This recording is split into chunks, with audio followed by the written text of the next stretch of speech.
તો નમસ્કાર ખેડૂત મિત્રો, હું વિજય પરમાર.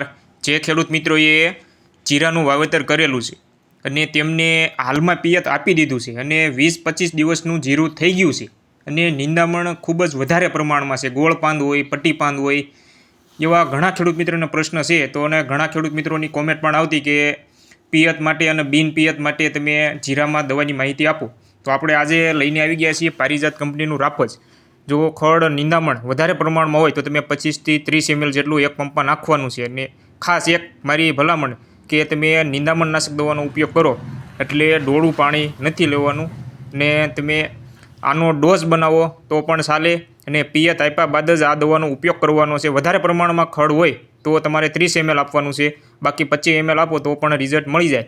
ને જો જીરું તમારે પાછું બહુ ના પડવા દેવું હોય તો તમે રાઇમસાઇડ ક્રોપ સાયન્સનું ઝીંક પણ આપી શકો છો. એક પંપમાં તમારે 25 થી 30 ગ્રામ જેટલું નાખવાનું છે. તો આજના વિડીયોમાં આટલું.